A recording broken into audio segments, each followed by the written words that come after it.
Ms. Himani Bakshi brings over a decade of experience to the educational sector.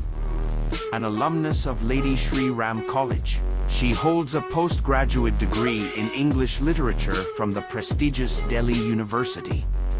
Currently, Ms. Bakshi is imparting knowledge at Modern School, Barakamba Road, where she serves as the high school English language and literature teacher. Her expertise extends beyond teaching. She is also the esteemed subject coordinator for the middle and secondary wings, overseeing the curriculum and fostering academic excellence. Hearty welcome, Ms. Himani. The stage is yours. Please proceed.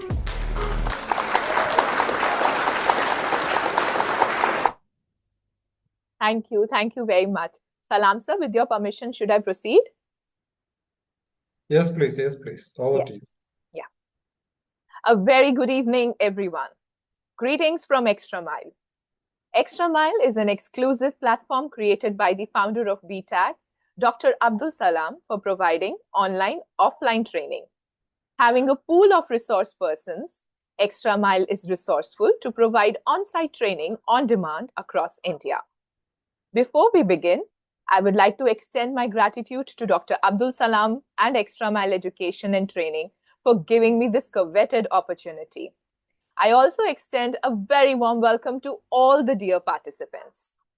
As we know, social science is not just a subject, but a gateway to understanding the world around us, its history, geography, political systems, and the economy. With the board exams approaching, it is natural to feel a mix of excitement and pressure.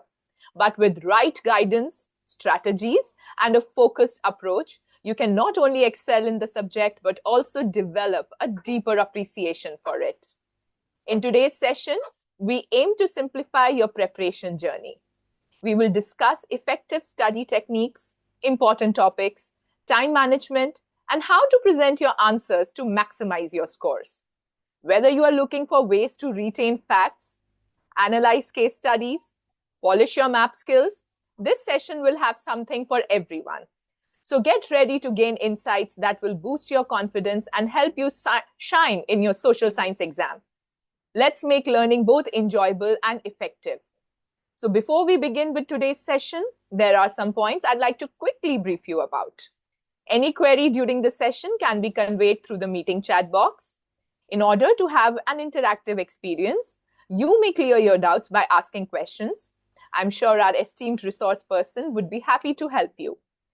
The participants will have the opportunity to receive certificate only after filling up the certificate and feedback form, the link for which will be shared at the end of the session. Please stay connected till the end of the session. Ladies and gentlemen, let us welcome Dr. Abdul Salam. Dr. Salam is a distinguished CBSE resource person and master trainer who has made significant contributions to the education sector. Dr. Salam also serves as an assessor for the National Accreditation Board for Education and Training under the Government of India. He is the visionary founder and CEO of Extra Mile Education and Training and Bharat Transformers Academic Group. Sir, I invite you to kindly deliver the welcome address. Yeah, thank you. Good evening, everybody. Good evening, respected resource person, Ms. Kyadi Dwarkdas and Himani ma'am, Biju S. Pillai, and all the educators who have joined. I suppose some students also have joined. So, Kyadi ma'am, please note, there are some students. We can see some dots instead of their names. That indicates that there are students. Right. So, hearty welcome, students, teachers, and all. We are glad to bring this particular episode to you, where you can clear all your doubts with regard to social studies examination. And Kyadi ma'am, the subject expert HOD of social sciences, here with us to clear all the doubts. Please make it an interactive session at the end of the presentation. You can ask questions directly to ma'am. Let us listen to her very patiently without much ado, without much delay. We can proceed over to the resource person. Over to you, ma'am, Himani ma'am. Thank you so much. Thank you, sir, for your kind words. Ladies and gentlemen, amidst us we also have Mr. Biju S. Pillai. He has a vast experience in the field of education in many capacities, including being the principal of many reputed CBSE schools.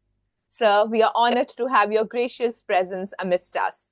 I request Mr. Pillai to felicitate the gathering with his kind words. Thank you, Himani Bakshi ma'am. Most respected Salam sir, Khyati ma'am, and all other educators, social teachers, and my dear children. So it's a wonderful evening. Welcome to all to the Extra Mile platform. As Himani Bakshi has told very clearly what is the aim of today's evening and how we are going to attempt the examination for the year 2024-25. And the CBSE is going to have much more improvement and much more changes going to happen in the coming years, like mathematics basic paper, and the same way we are going to have two question papers, one for standard and one for basic. That all will happen not this year, next academic year only. So our aim, most important aim for the coming few days is how to score marks, how to look into the one-word questions, case studies, and map questions, how clearly and accurately we can mark so that we will not lose any mark with our careless mistakes. So that should be our aim. And let us make this evening more interactive and gain all the knowledge so that those children, those who are aiming for 100% mark, this will be a golden opportunity as we are having a highly experienced resource person today. So let us welcome her and use the maximum time. Thank you all. I remain Himani Bakshi ma'am. Thank you, sir, for your enlightening words. Ladies and gentlemen, today we have Ms. Khyati Dwarkadas, the resource person for today's session, a veteran educator with 25 years of experience, serving as head of the department at Gopi Birla Memorial School. Recognized as an innovation ambassador by the Ministry of Education, her forward-thinking pedagogy has garnered accolades, including the Rotary International Presidential Citation for Community Service. Madam Dwarkadas is the recipient of numerous awards and honors, including the Lifetime Achievement Award and Innovative Head of Department Award, the Sushma Swaraj Women Icon Award for Women Empowerment, and the Acharya Chanakya Shiksha with Samman, Global Teacher Award, and the International Teachers Guild Award. Madam Khyati is not just an educator, but a visionary leader, catalyst for change, and a beacon of excellence in education. Ma'am, it is truly a privilege to have you amongst us as the speaker for today's session. On behalf of everyone present here, I extend a very warm and heartfelt welcome to you and request you to please take the proceedings of the evening. Thank you so much, Himani ma'am. Pleasure seeing you back at Extra Mile. Thank you, ma'am. And thank you. Before I begin, I'd like to extend my heartfelt gratitude to Dr. Abdul Salam and Biju Pillai sir. Both of these gentlemen, though we met just a couple of days ago at the Sahoday conference, but thank you so much for re-inviting me back into this platform and allowing me to share whatever insights I can to both teachers and students at Extra Mile. So let me just share my screen and begin immediately.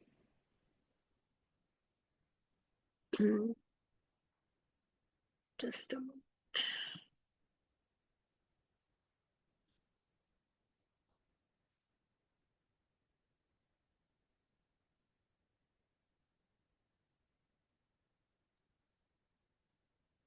I think this is visible to all now. Yes, ma'am.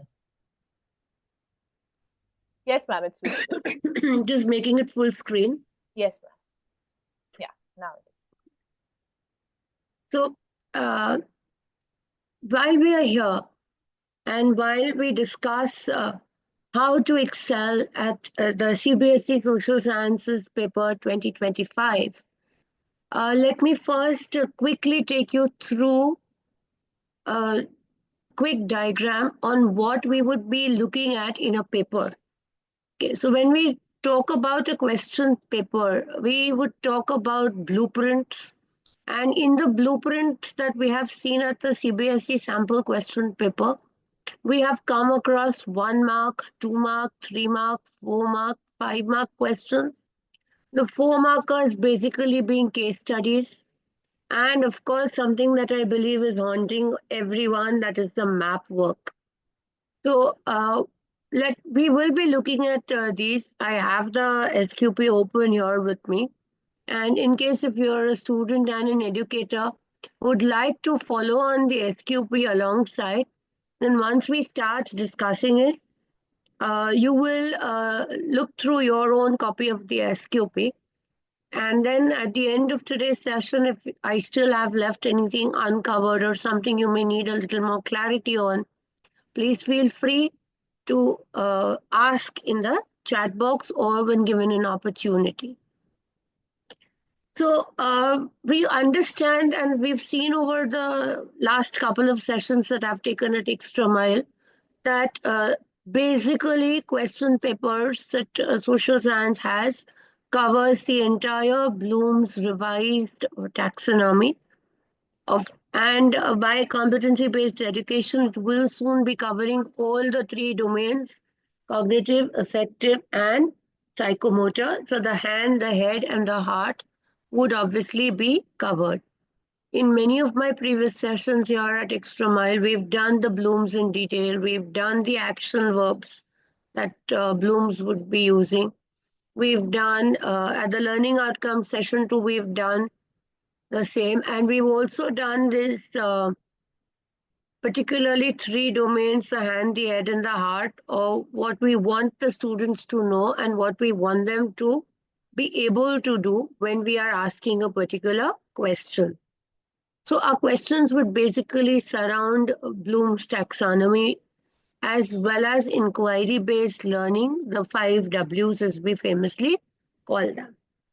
So since we already have a background of all of this at Extra Mile, I will delve deeper directly into the typology of questions as well as the SQP and other tips, as we heard from Dr. Salam, Biju sir, and Imani ma'am, that today's session is going to be a session where you're going to be able to, at the end of which, you should be able to tackle everything that comes on in your paper, and the paper should not be a surprise when you walk through it.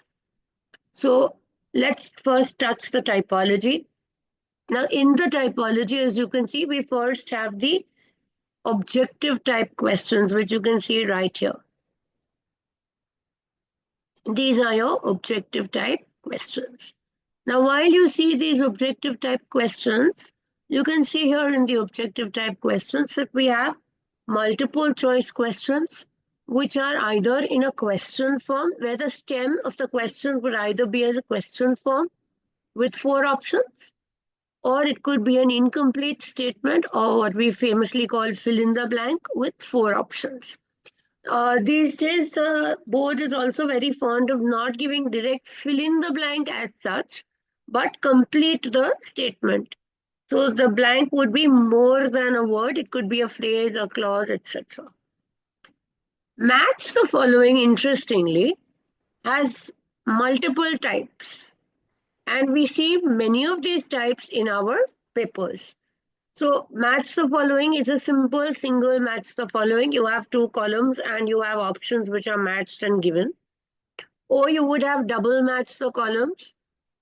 And you would see, so many things you would be expected to think and do. There could be checklists. There could be matrix or matrices, however you would like to call it. And then there would be some kind of fill in the blank also under a match the column. That's basically a data interpretation question, as we call it, where they give you some tabular data and they leave something with a question mark, which they would expect you to fill. So mostly you would see such things in average income or in geographical conditions of crops, or sometimes in literacy rates, or wherever they're trying to compare countries, you would see these kind of tabular data given and certain other material given, and you would be expected to infer, deduce, and come up to a particular answer. We also see alternative response questions, rarely though in the 10th grade, but in middle school you can try and use them, which are the true and false, yes, no, right, wrong questions. So these have now alternative response questions. They either come as assertion and reasoning, which I believe, scares people through and through, or as we see in the current SQP, they come as statement-based questions, and you have to tell us whether it's the statement A or B is true or false, and if the B statement is the correct explanation of A or not. So these questions we would have to be ultimately looking at. Then another type of question that we've come across is the free response type. And in my previous session only at this platform, when we spoke about designing a question paper, I have shown the 6 pointers with vivid exemplars about how these free response type questions are to be framed as well as expected to be answered. Then we have these short answer questions. These short answer questions are again of two types, very short and short. The very short answer questions are about 40-word answers and they come for 2 marks.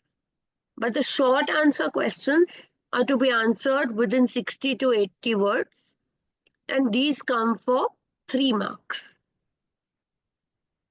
So if you're a student, and normally students ask, how many points do I write for these questions? Okay, to make things simple for you, CBSE says, when we write answer in 3 points, you write 3 points. But if we don't write that, it means you write everything that is relevant to that question, and the answer will be assessed as a whole within the word limit. However, at social sciences, you're expected to answer in numbered bullets. And of course, it goes without saying that presentation matters. Then we have essay type answers or long answers. These are to be answered in 120 words. We have case studies where you get a source or a passage or an image, and there is interpretation there. And there are picture-based questions as well, which normally go as objective questions. But yes, you have to ultimately deal with picture-based questions effectively. And then you have a map work. I fail to understand what is scary, but yes, we shall deal with it.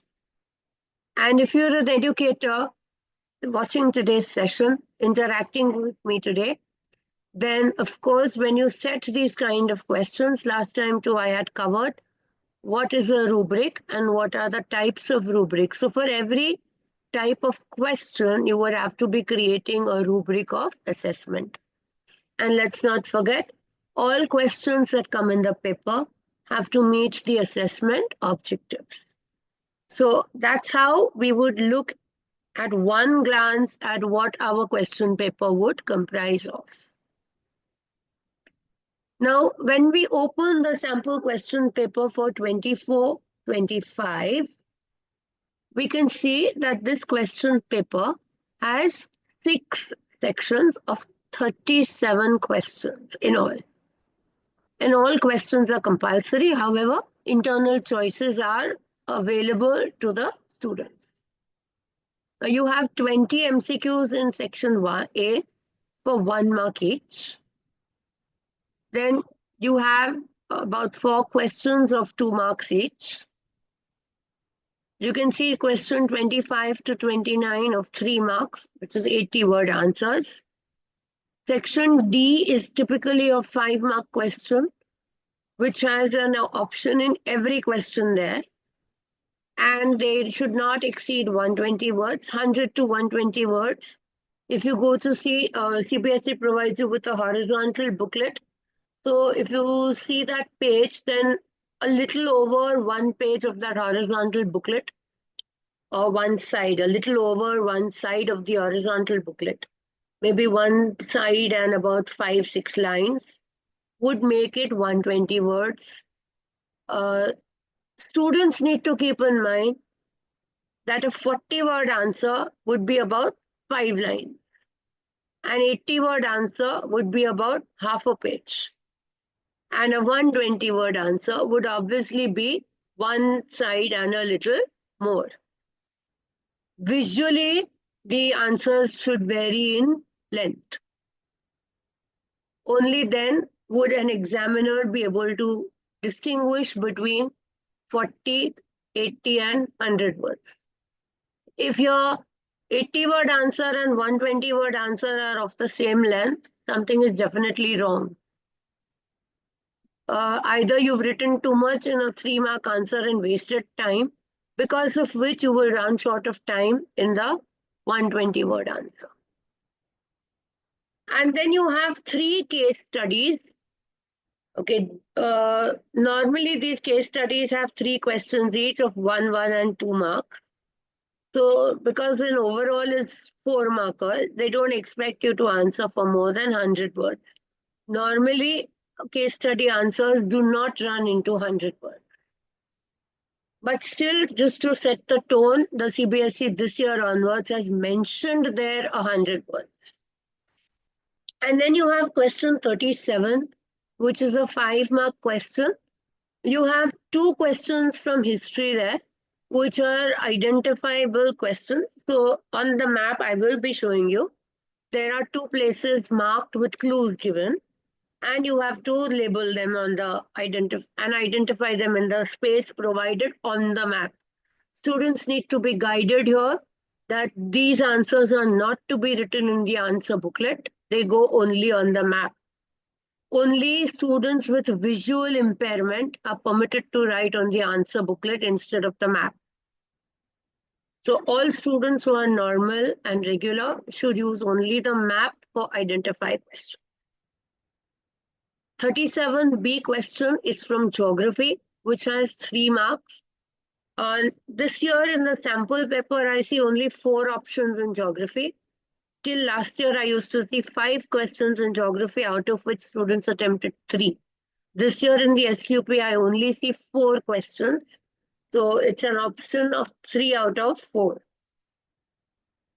Overall, between sections, attempt either section A or section B is not available. There's no choice there.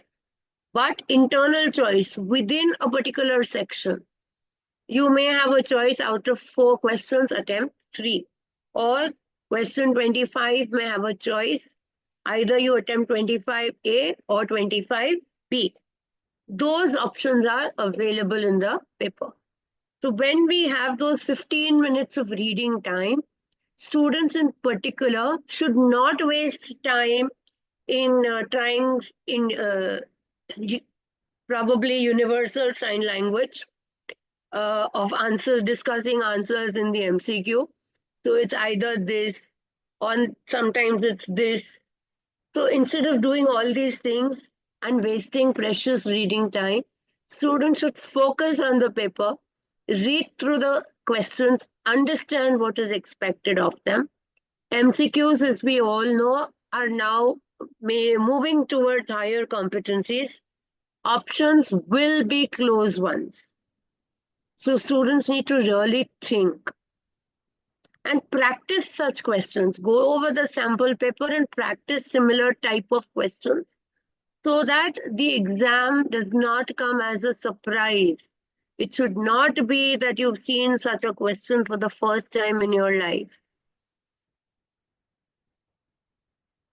So obviously in the paper at the CBSE level, they do provide, where there are picture questions or map questions, they do provide a special question in place of that question for the visually impaired student.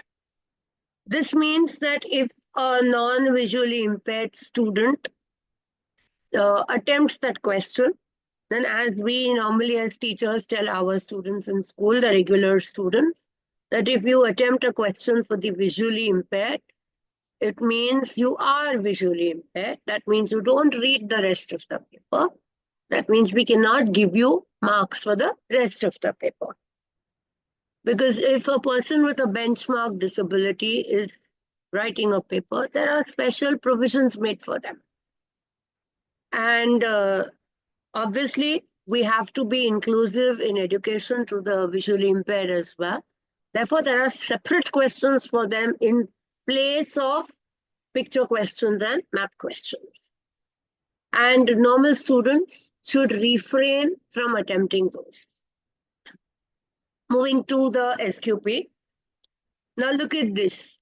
This is a normal MCQ. Okay, in the chat, if you're fond of writing answers, feel free to, on your own, honestly try and answer. And also tell me which book, history, geography, DP or politics, and economics is this question from. Okay. I will take all your questions at the end of the session. You may note down your questions rather than putting them in the chat right now. Right now, I would appreciate, yes, like Vinodji says, this is from history. And he says the answer is option B. And I can see a lot of people writing option B. So wonderful. And this obviously, normally, I would suggest that you read the question, the stem of the question. If you're a student, the statement of the question before the options is called the stem. Educators, I believe, with so many sessions that I've taken, would know what a stem is. So you go through the stem and you read the options carefully. And here it is option B. Now this is a simple MCQ, a question with 4 options. This is an interpretation. So where is this from? And what would the answer be? Wonderful. This image is directly picked up from the geography textbook. And what would the answer be?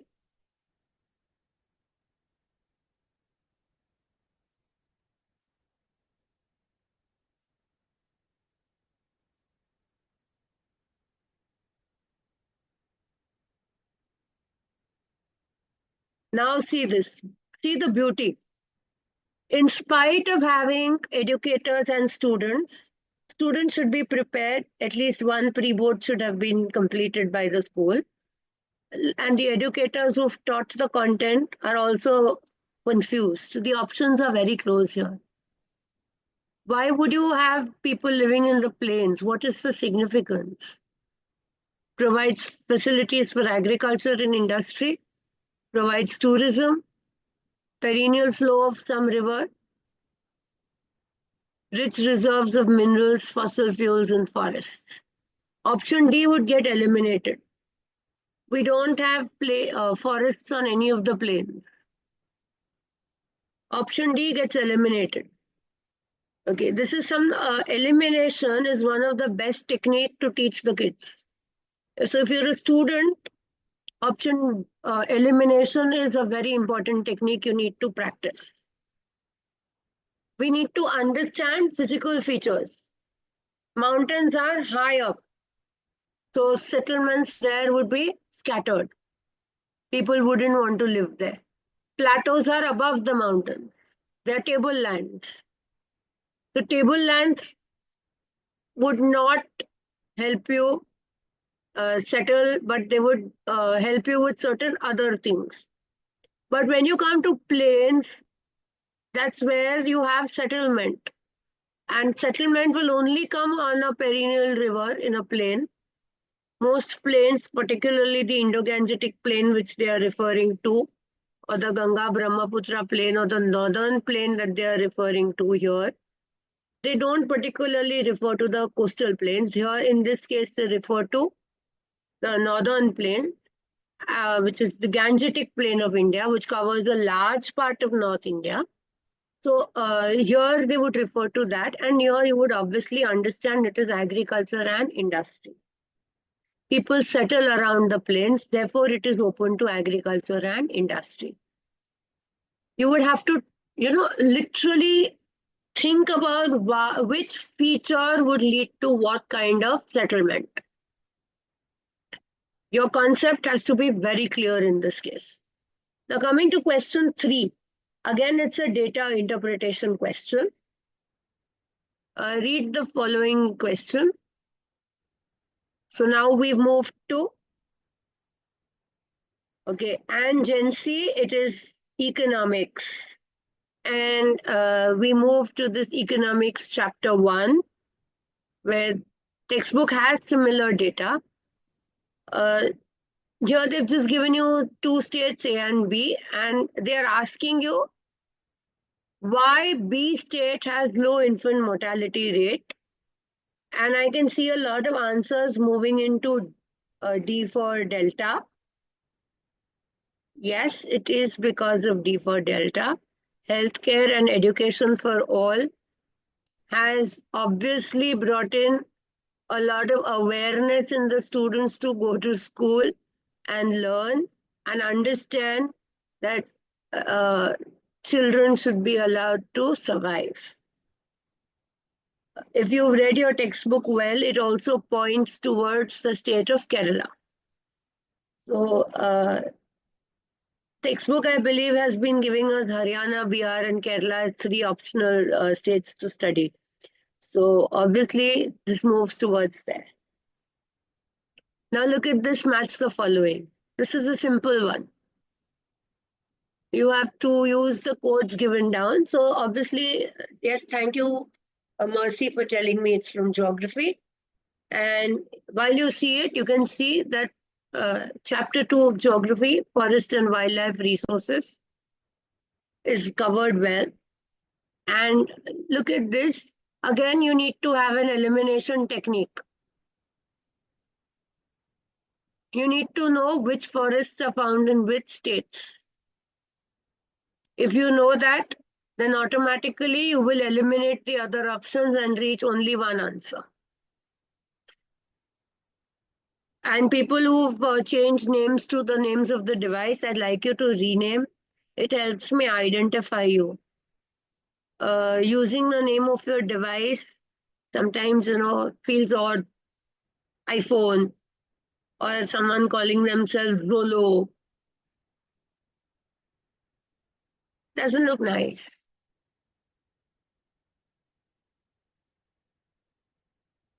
Okay.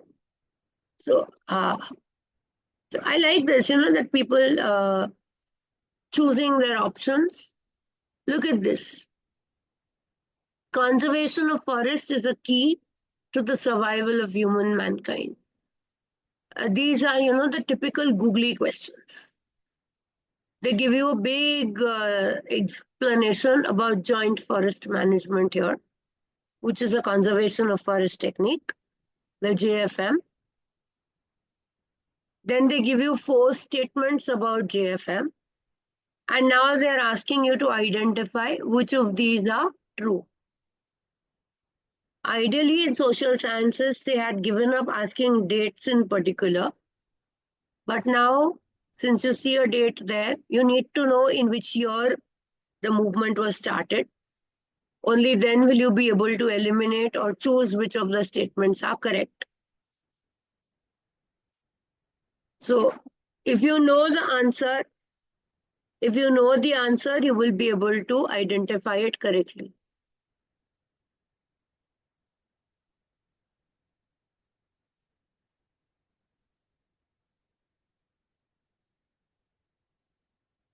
Okay, a lot of people seem to be saying C. Let me remind you, we are not talking about the reserved, classed, etc. forests. Jyoti Shivani says this practice started in 1988. So if it did start in 1988, then you eliminate option 2. If you, Uma, I'll come to that a little later. And Vaibhav says it was passed in Odisha, not in Jharkhand. So wherever you see option number 2 and option number 3, wherever you see option number 2, put a cross. Where you see option number 3, put a cross. So when we go to doing that, what we do is, wherever you see option 2, now that you know the date was 1988, put a cross. If you say Odisha was the state and not Jharkhand, put a cross wherever you see option number 3. This system you can even follow in your exam. What are you left with? Only option number C, which would then be a correct answer. So I hope I have taught you one very essential technique. I hope I have been successful in showing you this essential technique. It is just on how you reach that answer. Sorry, I needed to delete that also. I forgot to delete this. Sorry. Okay. Now look at this. Napoleon in the given picture is depicted as a postman. What do each letter falling from this bag represent? And I can see so many answers showing me C. Yes. This is something you would infer that by now he would have lost his territories in the war. It is not areas conquered by him. He is dropping them. They are flying away. They are not falling into his bag. Territories lost by him is the correct answer. Which of the following factors significantly contribute to the process of globalization? There are 4 options for 4 statements, and below that, they give you which of the statements is true or appropriate. Not only true, but even appropriate.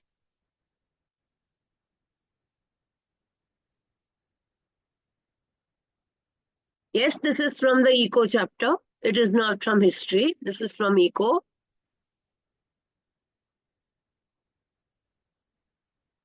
Come on, think again. We can't have all 4 options as the correct answer. Think again.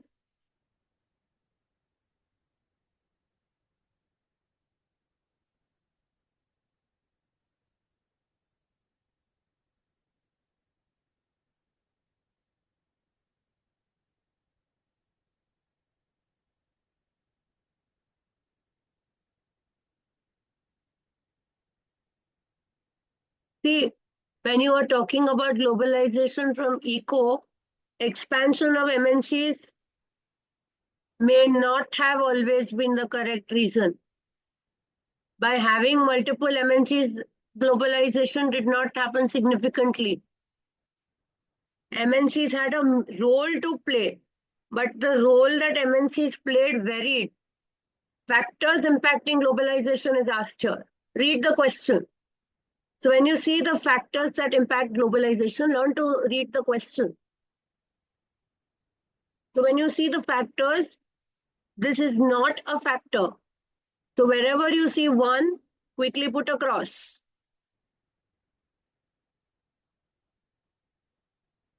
Then they say advancement in information and communication technology. That is a very big factor. In fact, there is a full page with a big box of a case study on it. Trade barriers are not a factor. Removal of trade barriers led to globalization, not nationalization and trade barriers. It is not nationalization, but it is liberalization and it is removal of trade barriers. So wherever you see a 3, put a cross.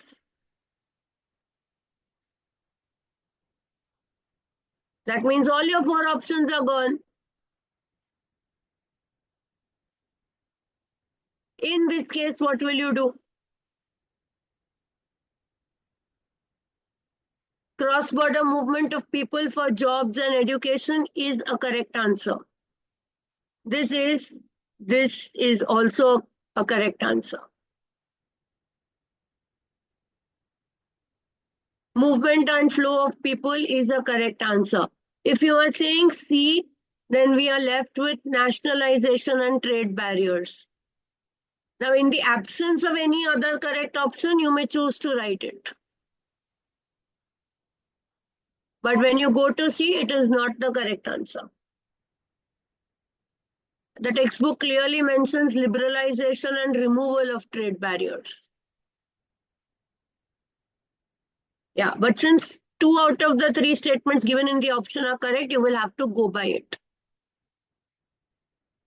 CBSE will not be giving you marks for choosing anything else. So that you will have to keep in mind.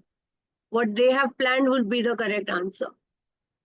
And in this case, it had to be option C because 2 of the 3 statements there are correct, which are not in other cases.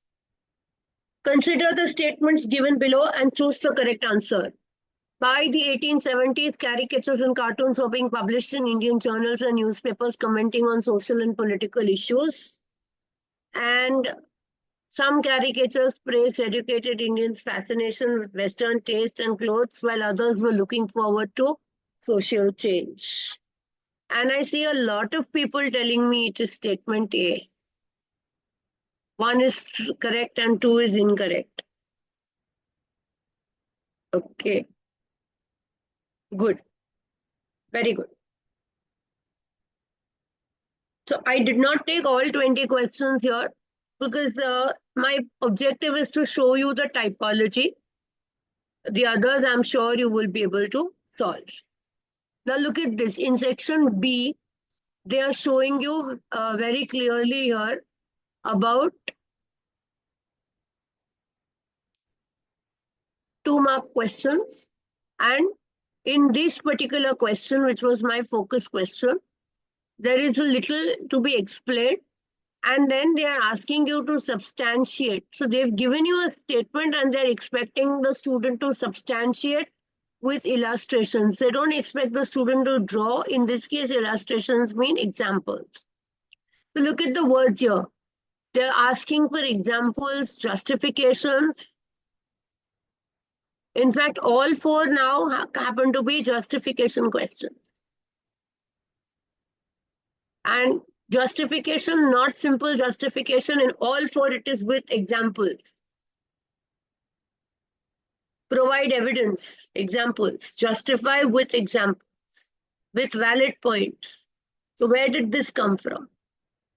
So these are little things that as both teachers and students will have to keep in mind when we are dealing with these kind of questions.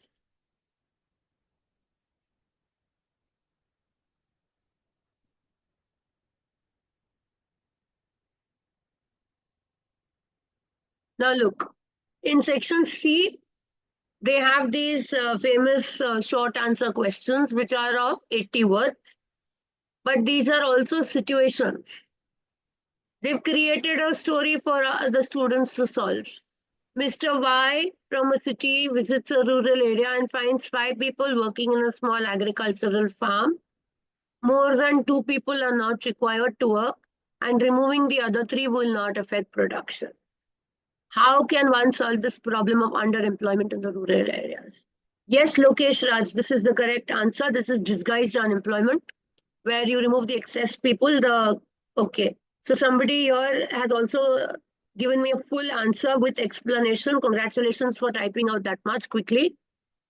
So yes, a lot of people are writing that. Thank you so much. A lot of people are writing. I hope you're not copy pasting from somewhere.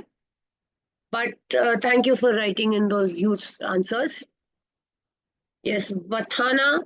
And there was one Mr. Deepak, and there was somebody else also who wrote out a big answer. So you would be, the question is, how can you solve this problem? When you're solving this problem, you come up with government schemes to alleviate unemployment. You come with employment generation programs in the rural areas. A very famous one is the Rural Employment Generation Program, Manrega, loans. Yes, beautiful Sandeep Nair. these are the beautiful pointers that you all are coming up with. Now, this is also helping students connect chapters and grade 9 and 10. Why? Because poverty alleviation programs in the rural areas like REGP, FWP can also be listed. PMGRY also is done, SGSY, PMGY, all of these students can write and connect. It is not disqualified, but it is disguised. Okay. Thank you. The answer key is also given on the CBSE website to this paper. So if you're unsure, you can write from there as well. You can download the answer key from the CBSE website. So you're connecting grade 9 and 10. You're connecting not only sectors of the economy in the rural areas, you're also connecting money and credit on why credit needs to be extended to the rural areas, why banks need to provide credit. So those pointers will also work. Optionally, if you didn't want that, you could work on Sunil and Raman graduated from the same college. And then there is an organized and unorganized sector, and identify 3 reasons for Sunil's dissatisfaction as compared to Raman. So then you would be writing 3 points of distinction between organized and unorganized sector. However, in a tabular form, and here you have to keep in mind that the heading will not be Sunil and Raman alone, will not be organized, unorganized, but the heading will be Sunil from the unorganized sector and Raman from the organized sector. And then you would be writing the distinction in a tabular form. So yes, kudos to all those brilliant educators and students who are writing this, the answer in the chat. I am reading through it and I understand that Dr. Salam has empowered not only educators, but also students through these multiple CDP sessions. So congratulations to sir as well. Then we come down to long answer questions, which are 5-mark questions, as you can see in section D.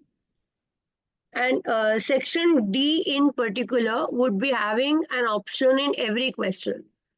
So 30, 31, 32, and 33 will have all 4 questions with an optional question. So either you directly analyze measures to prevent soil erosion due to natural forces, or that's a very specific question, or you go to the second one. Mohan, there's a situation, Mohan buys a farm, wants to grow sugarcane, cotton and jowar. He's not very familiar. So what are the soil types and climatic conditions he would use? Identify the appropriate soil type and properties for successful farming. So you could have to, in this case, besides soil type, the question also mentions climatic conditions. So whether the crop is Kharif, Rabi or Zaid would be one important point. Soil type, everything does not grow in black soil. Alluvial soil is also one of the soils. Okay, Deccan Plateau for cotton, black Regur soil. Cotton needs 210 frost-free days for those of you who've forgotten it. Sugarcane needs a lot of water. Yes. Sugarcane in Uttar Pradesh, but if you're writing about sugarcane, you would have to mention that the industry needs to be close to the manufacturing farm. Otherwise, sugarcane will lose the sucrose content. Okay, good. Jowar is also a Kharif crop. Yes, okay. Wonderful. So putting points together, you would need to make a good, decent answer. You look at this. Miss X wants to start a savory food store in her village. She wants to supplement her income to raise the standard of living of her family. How do you think self-help groups can help support your answer with reasons. So self-help groups is a separate unit in Money and the Financial Systems, Chapter 3 of Economics. And normally in a self-help group, they have limited number of members. Look at this. How do you think the SHG can help? You're going to be describing what an SHG is, how many members, how do they contribute, how will they get a loan without any collateral or without submission of documentation, how will the interest rate be low, how will the members recover the loan, how are loans given, what are the conditions under which loans are given. So you can buy a tractor, you can buy something. Yes, yes, perfect. The chat is moving beautifully. Beautiful. So you need to take these little points that you all are mentioning in the chat and take it into the answer. So in short, they are expecting you to write everything about the SHG, but not with the textual example. They want you to use the example of the savory food store of Miss X in the village. Okay. Skill development may not be a pointer in this particular answer. Okay. Then the option here is money by providing crucial intermediate step eliminates the need for double coincidence of wants. Justify the statement highlighting the significance of the modern forms of money in India. Okay. Now, this is not a simple question as it looks. This question requires a lot of thought. So any student who would be choosing this question needs to have a lot of clarity on a lot of concepts. So here you're talking about barter system. You're talking, first come to the barter system. Start with the first part of the question. Double coincidence of wants. Start with the barter. You start with barter, then you come to the triangulation where the double coincidence of wants exists, where you would need examples that Lokesh Raj wants wheat, but he grows oranges. Vaibhav wants apples, but he owns wheat. So he doesn't want oranges, he wants apples. And Mr. Deepak wants rice, but he grows, probably he is a shoe seller. Okay. And then you would have to find people who need the things you want, and you would need to fix that thing, entire system. That's also one reason why villages in the previous age were self-sufficient units. You always found things with each other, and everybody exchanged things for goods. Then with the coming up of money, you have to mention, as I see in the chat, money as a medium of exchange and how money eliminated the double coincidence of wants. And so this would make about 2 points of your first answer. Yes, standard of deferred payment, money as a medium, constant value, standard of deferred payment, and store, 4 properties. But you wouldn't be expected to write all the 4. Your only medium of exchange would suffice. And why it is legal tender, that needs to come in. And after legal tender, why it is legal tender, you come to modern forms of money, which are notes, coins, plastic money. Do not get into crypto. RBI and its role is not asked here. But when you come to modern forms of money, stick to the NCERT textbook. Crypto has not found its way into the textbook. So don't get into that. But yes, you can come to check, you can come to DD, you can come to credit and debit cards, you can come to even digital payment modes. Up to there you can go, but not beyond. Okay, then section E was the case study question. So there are, I think, 3 case studies, and 34, 35, and 36. One would be from history or politics, one could be from geography, one could be from eco. and you read the passage and answer the questions. And coming to the map, now look at this. Here there are two places marked on the map. And like I mentioned earlier also, you would be expected to write the name on the map. So the place where the peasant satyagraha took place. Which place does this look like? Yes, it is Kheda for those of you who are writing. So Kheda would be your correct answer here. And the Indian National Congress session of September 1920. So I can see a lot of people writing in Calcutta, and I will give that to you. Okay. For the most vigilant educators and students on this platform today, could you tell me what observation did you make when I wrote the two things on the map?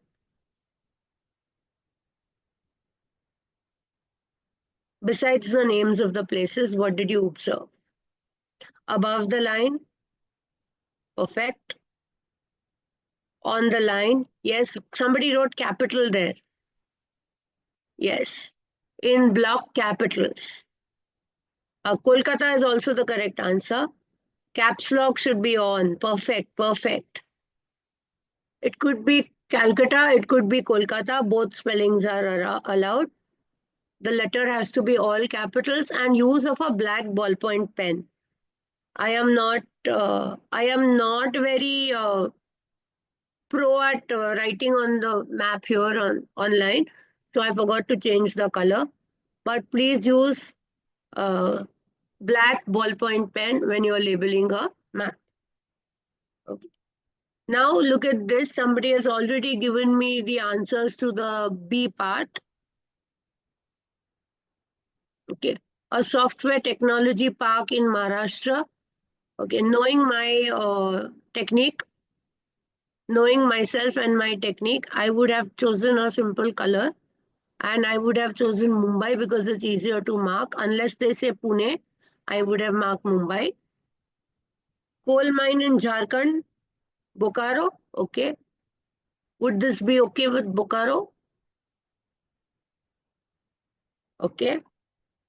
And then tallest dam in India, Tehri Dam. Beautiful. Somebody is as quick as I am. So Tehri Dam we would normally find here. And finally, we have a seaport in West Bengal. We are back to Kolkata.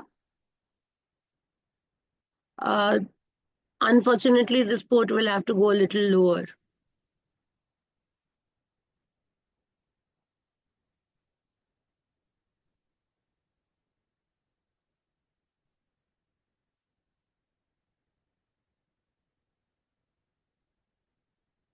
So the seaport would go somewhere here. Okay.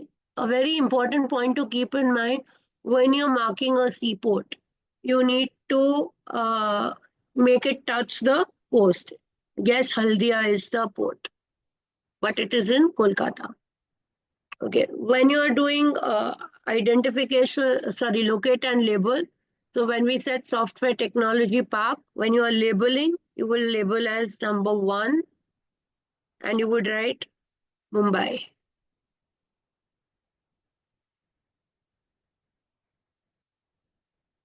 Correct?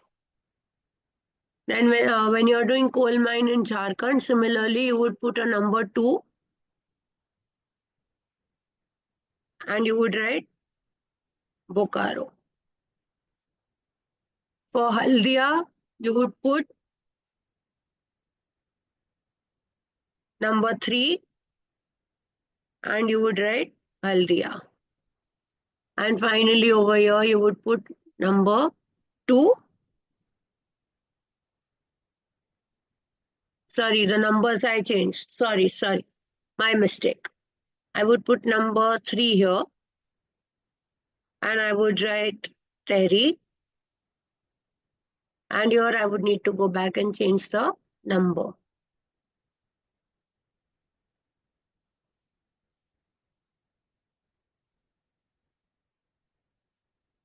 So I would make it number 4 and I would write Haldia again. It's going to be overlapping until I change it. But now that you've understood the key, okay. Many schools teach children to also draw a key here. Many schools teach children to draw a key. And I am one of those proponents of a key. So you would be still doing the same thing only. Forgive that line. But in this case, you would be doing two things here. Okay. And then over here, you would be writing, for example, number 2. Then here you would be drawing the symbol.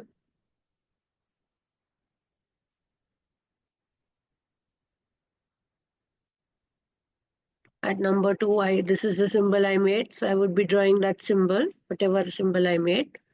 And what did I write at number 2? Bokaro. So I would come here and write Bokaro. That is how I would be expected to make a key, right? And you would make the key for all the 3 or 4 places that you have attempted. I hope this was simple, clear to all, understandable. I hope you did not face too many problems in understanding this simple thing. Okay. Now there is something I want all of you to do. This was too much of one-sided bhashan, okay? I'm going to stop presenting here. Where is the stop presentation? Yeah, stop share. Okay. I'm going to give you a link in the chat. And I want every one of you to go and visit that link. It's a game and I want everyone to play.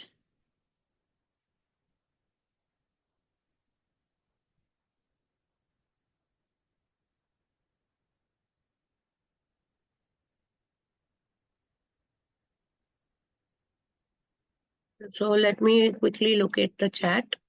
It's filled though, but I'm still going to, I don't know, it's not, okay, I'm going to send this to everyone in meeting and the link is being pasted here. Okay, and there is a link here. Everyone will go there. It will open to a map. I will take your questions. First, I want you to do the map there. Okay.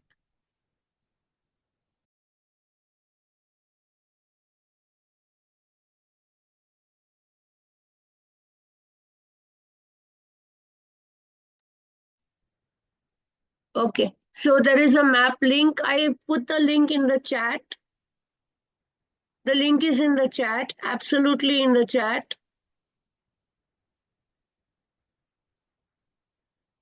I'll repaste it again.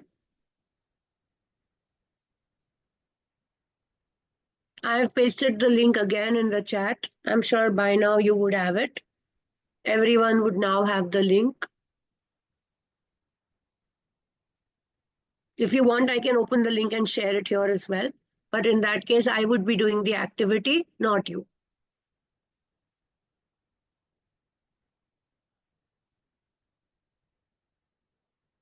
So if you see here, I click on start.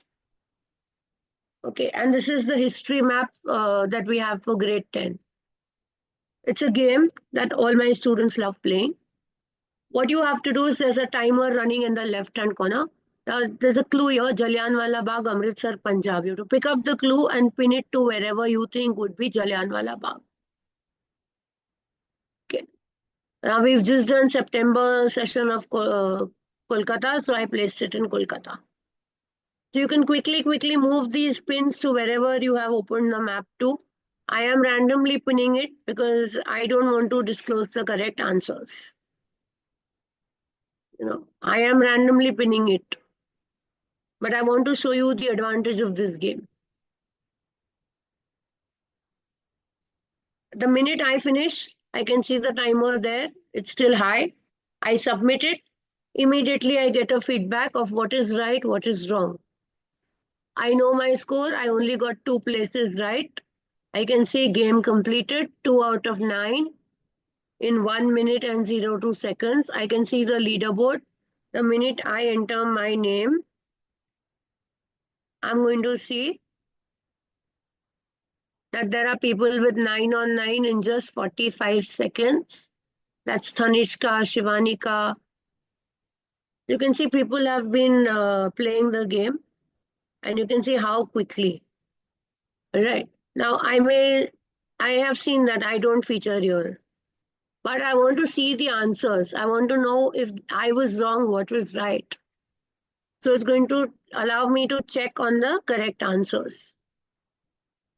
Now I can see what the correct answers are as a student. And then I may still want to know if this is right, what did I do wrong? So I get to see my answers. And I can keep doing that until I'm thorough with the map work. Then I go back and I may choose to start again. So this is something that we would normally do. Okay, I will stop share. The game is still open. All those of you who are playing or interested in playing may choose to connect on the link and continue to play. I have not finished with the session. I know it is just about 8 o'clock, but I will still continue because there are some things very essentially that I want to tell you before I take your questions. So I believe Salam sir will allow me to continue. He will not ask me to stop unless Yes, you ma'am. ask me. Please go ahead. Thank you. Thank you. So I have left the game open for all those of you who are still into it. I will not change it. Okay. So this was the game you were playing. Now, for those students who are very brilliant or regular, what do we need to do? We need to tell them, we need to motivate them. So these are those students who will help, who are the motivated ones. You've seen the movie Three Idiots. There are 3 kinds of students in that movie. One is a 100% self-motivated, mastery, goal-oriented student. That's the Rancho. The second guy is one who is fear of failure kinds. So I don't want to fail. That kind of a person. That kind of a person would need a lot more of extrinsic motivation. And we have one there who will work only with a performance factor. So you see those 3 kinds of students in that movie very clearly with the kinds of motivations that we study. Now, this is for those students who are obviously mastery goal oriented. They have enough personal motivation also, but yet we want to foster a growth mindset in them. We help them, practice positive self-talk. I will, I can. We help them celebrate small milestones in their progress. Somebody's hands are raised. I will come to the question time. Don't worry. Then embrace challenges. We teach them that, sometimes it's okay to get an answer wrong, but there is always a way to practice and make it perfect. Then we teach them self-study techniques, make a timetable, focus, what are the things you need to do, how will you be active in your learning. Like today in the chat box, many of you were writing all your answers, even to the longer questions. So you were actively participating, and I'm sure those questions will have registered in your mind. So when the participants or students are active in the process of learning, they will not need to rote learn. Time management. So when you're talking about, even a study schedule as well as a writing schedule, the board is giving you 2 to 3 minutes per 1 mark. It's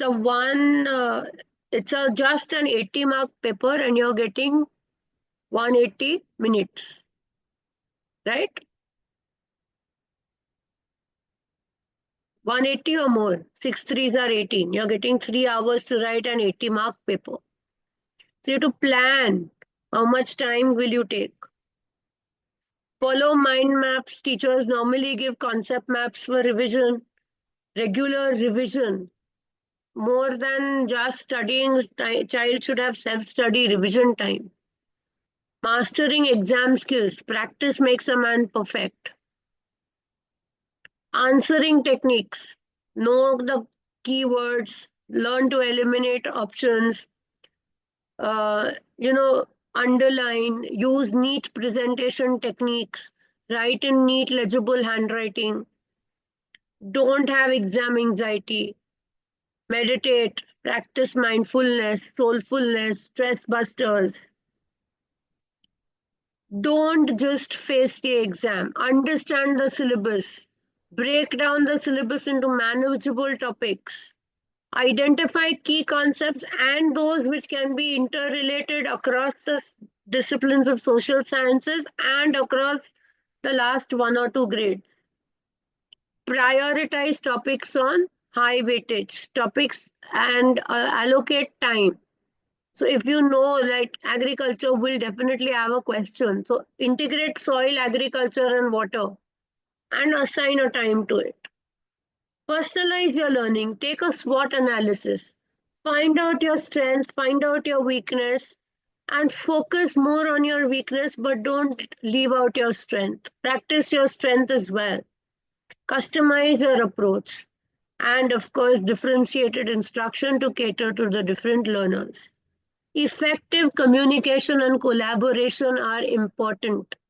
Teachers must give regular feedback to the students. Build a positive learning environment. Promote group work, peer learning. Inspire curiosity. Trust me, group learning has a lot of benefits. Now, if you are a student with benchmark disabilities or you're differently able, or sometimes we have children who don't cope, they're normal only, but they don't cope with the level of the class. You need to spend some time with them. Be patient, use positive reinforcement. Sometimes, allowing time to play or playing a game or their favorite game, or celebrate, praise the small achievement. You've done this part of your notebook well. Praise that child in the class. Don't label them as slow or something else. Break down complex concepts for them. Chunking is too much. It's too many syllables, like somebody's already asking in the chat. 2 minutes syllabus to learn. How can we do it?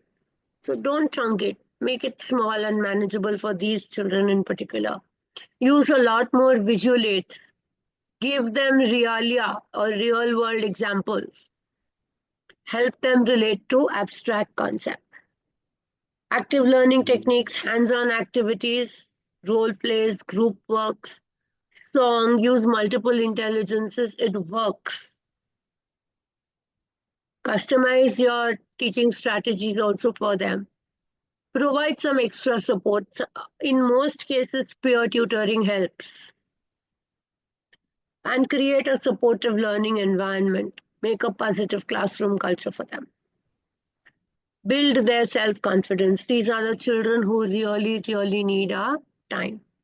Celebrate success, acknowledge and reward their accomplishments. Help them also with positive affirmations to boost their self-esteem. You tell them that, these are the most important chapters. You should know them so that they are able to do at least about 40% of the paper well, and they should be able to score well in that 40% that they attempt. The rest of the paper may be a little tough for them, but at least what they attempt should be a full score for them. So these are those students for whom you may even try out your selective study methods. But for the regular students, I don't advise selective study. So with this, I would like to make my humble submission to this August gathering. And while I make this humble submission, I would also be open to comment, questions, feedback. I would be happy to take them and answer them. And of course, before we end, I'd like to express my heartfelt gratitude to Extra Mile Education and Training, this prestigious forum, where I've come one more time. Thank you to Dr. Salam and to Biju Pillai sir. And of course, Imani ma'am, who's been beautifully moderating this session, and she's going to take us forward from here. Thank you so much, ma'am. First of all, on behalf of everyone, we would like to thank you for giving us this boundless discourse. I'm sure our participants would be having a lot of queries. Dear participants, you can virtually raise your hands to ask your query. And meanwhile, ma'am, we have Uma who would like to ask. Ma'am, could you please unmute yourself? Kindly Himani ma'am, before Yes, that, can we have the questions from the chat box? We can Yes, clear sir. that first. Yes, sir. Yes, sir. One question that I noticed was where somebody had asked, are they supposed to underline key points while writing their answers in board examination? So there is no extra marks for underlining or not underlining. There's no negative marking for not underlining either. But when you underline, it enhances presentation. And keywords, like I told you, are important. So the more technical you get, the better keywords you use is going to work in your favor. So if you Yes, ma'am. underline, you are helping the examiner evaluate your paper faster, which is going to benefit you for sure.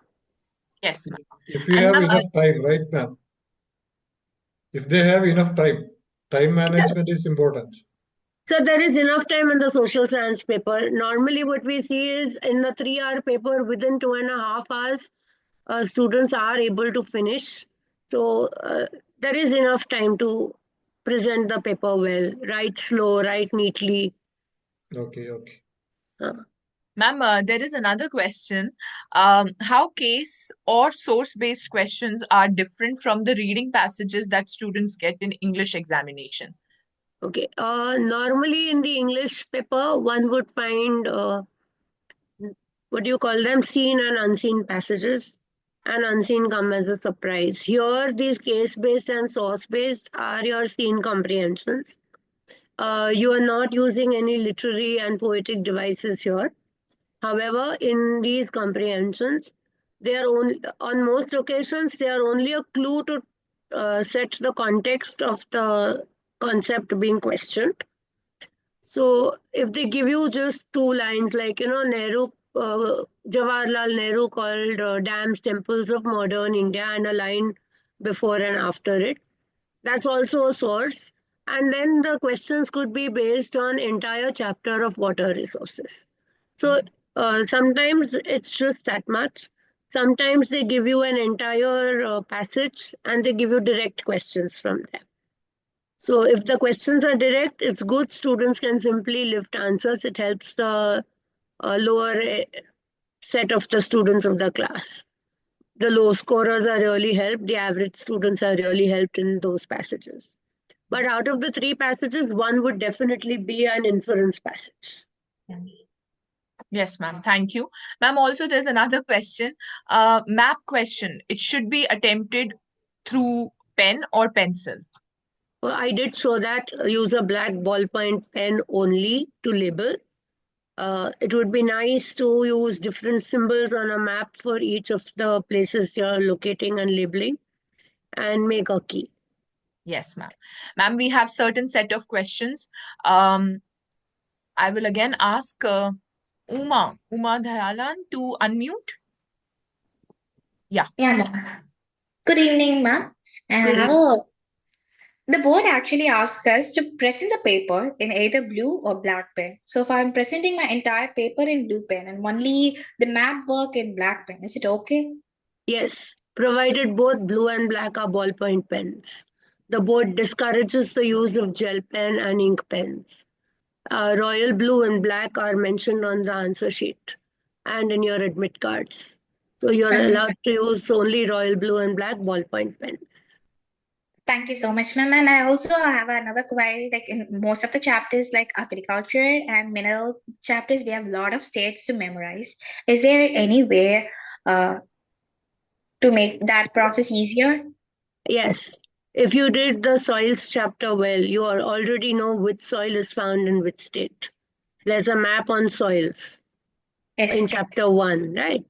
You learn that and you do that map well. And then You already know which soil is found in which state. So the minute you study the crop, you put it in the soil and you know which state it is found in. Thank you, ma'am. That was actually a great tip. Thank you. Lokesh, could you please unmute yourself? Lokesh Raj? Okay. Jeroen, are you there? Good evening. Yes. This is Yeah, Lokesh. Lokesh, are you there? Lokesh, can Yes, you ma'am. hear me? Yeah. Yes, Jeroen, I'd give you a chance after this. Let Lokesh ask his question. Yes, Lokesh. Okay. ma'am. Good evening. This is Jeroen. Okay. No, ma'am, Ma'am, this is Lokesh. Okay. ma'am, your suggestion to get above 95 percentage or 90 percentage in our board examination, from your point of view, what will the suggestion? My simplest suggestion is read the textbook like you're reading a Bible. You would need to, somebody wants control on my camera. I will decline that, please. Okay. And another very important thing that is important is learn the concepts.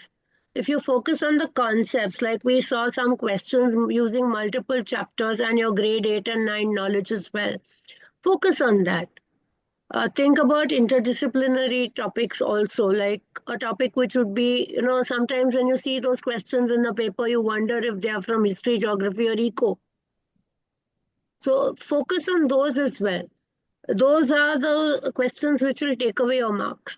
So if you focus on those and you understand the point of view of the question and you answer it sensibly and well, you will get more than 98 by 95%. Okay, ma'am, you are saying please learn the concept. Can you explain this with an example? So we just saw one example of double coincidence of wants. That was a concept where we said we would start with the barter system. We would give examples for the barter system and how they give rise to double coincidence of wants, how money eliminates the double coincidence of wants. We just saw that as a full 5-mark question, sir, if you remember. We also happen to see the properties of money and the use of money as a medium of exchange in that. We saw the different forms of modern forms of money. So we've covered so many concepts.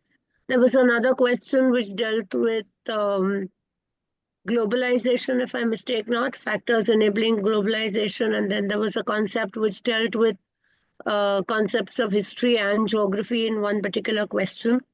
So I would advise you to go through the video of this session one more time, as well as solve the SQP for 24-25 before you start studying. Once you have done that, you will have a clearer insight into what is expected of students. And if your teacher has joined us this evening, do connect with your teacher and seek more advice. Otherwise, you may write into Team Extra Mile Education and Training, and Dr. Salam will surely pass on your questions to me for further assistance. Yes, ma'am. The last question is that how to learn how to learn a chapter in social science? How to learn?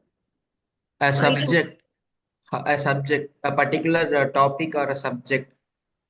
You understand it. You don't learn it. Rote memorization is never going to lead you to success. You understand it and learn to apply it. Connect it to your daily life. Okay, thank you. Thank you, ma'am. Jeroen, would you please unmute yourself? Okay, ma'am. My question is that there are so many places in geography in map-based question. So how can we memorize all these places? You don't need to memorize all. There's a simple trick. Find the common places. So if you notice, Ahmedabad, Kolkata, Madras, Amritsar, Noida, Kakrapara, Mumbai, Bokaro, Billai, Bailadila, Namrup, Then there's something next to Namrup, there's one more in the Assam Arunachal border only, but in Assam. And then there's Bongaigaon. And then there is, so there are these few, then in Karnataka there is one.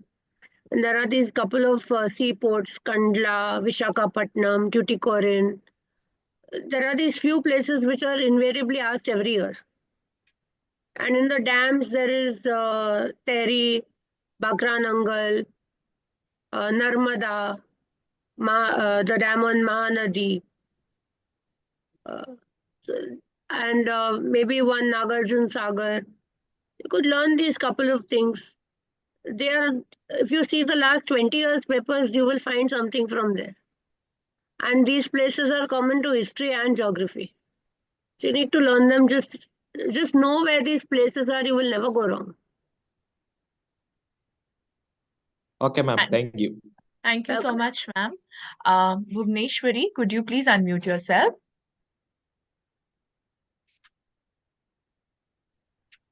Good Yes. evening, ma'am. Good evening. Ma'am, I have a doubt on assertion-based questions. Hmm. To interpret the relation between assertion and reason while it comes to is it the correct explanation or not? Hmm. Okay. Most So, times where okay. What? it is coming to A or B option, ma'am. So can you say any suggestion for that? Okay. When you read an assertion and reasoning question, first you determine if the assertion is true or if the assertion is false. Yes, Okay. ma'am. If the assertion is false, first look for that option where A is false is given. Okay, Okay. ma'am. Then you are automatically eliminating everything that is true for A. If A is false, then either R is true or both are false. Yes, ma'am. Look for the options carefully. Sometimes it's a play of words in the options in the assertion and reasoning.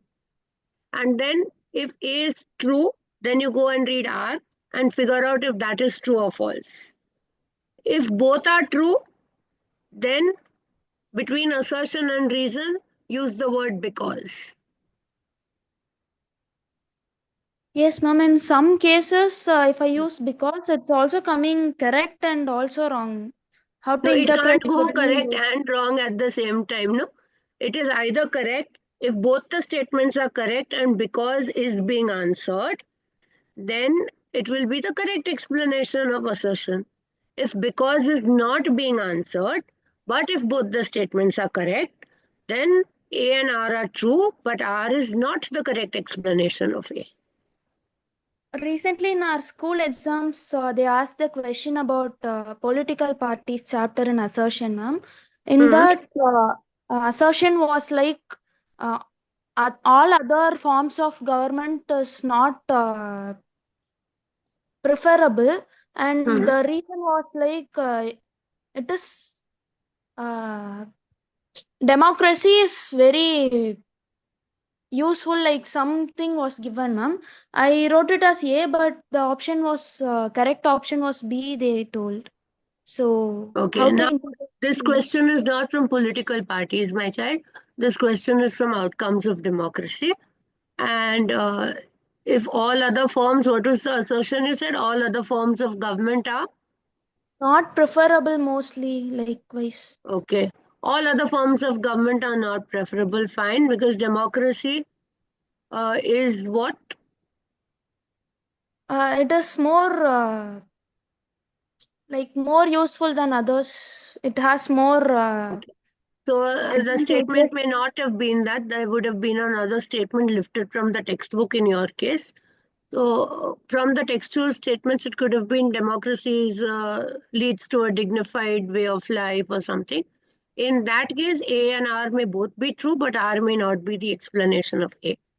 If the question is answered with a because, and if both statements are right, then it would be true.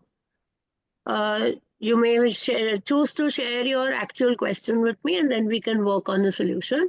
However, in school, whatever the teacher says, you should clarify with the teacher. Sitting here, I would not know the context of the question.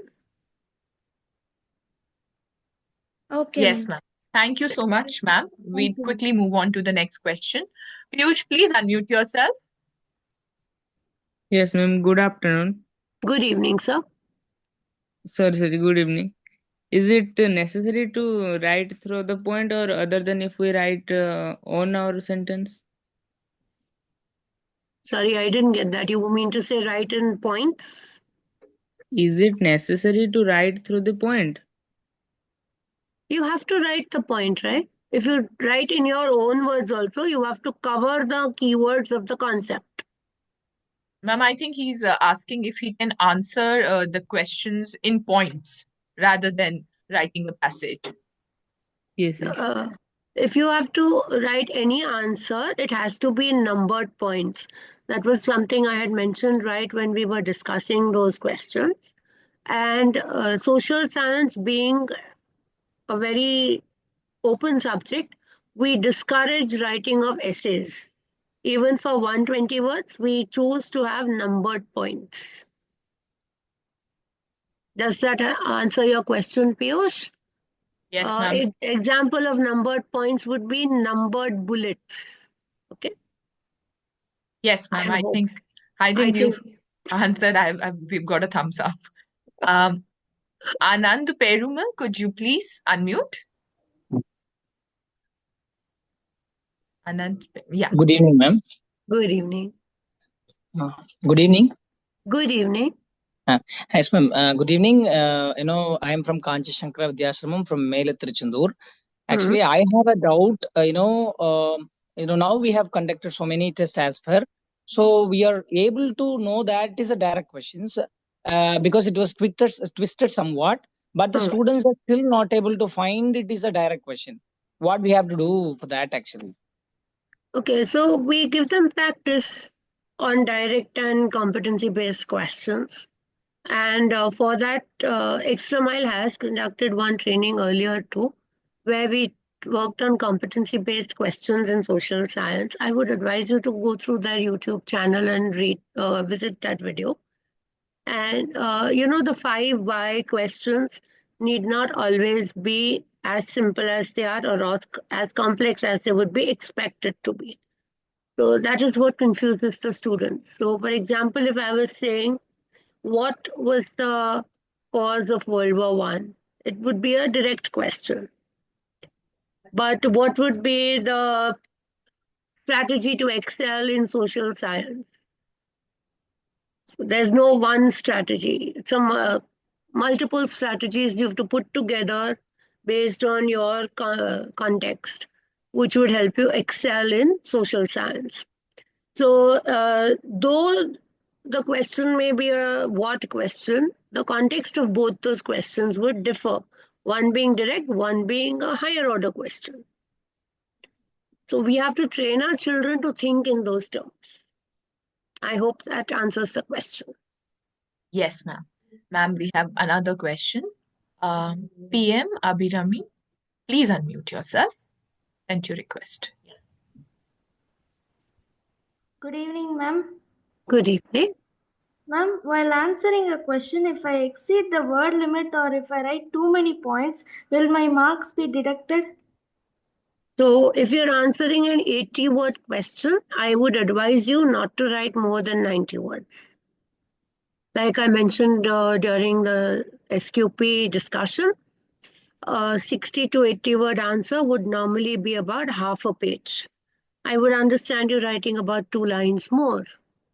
But then if you write too much, you would be wasting your time writing an 80-word answer and you will lose your time in the longer answers. Then you will not finish your paper. So I would not advise you to write unnecessarily extra points. And when you do that, it also tells the examiner that you are not sure of what to write. That may lead to a little loss of marks. So better think and write only what is asked. Thank you. Thank you so much, ma'am, and thank you for your patience as well.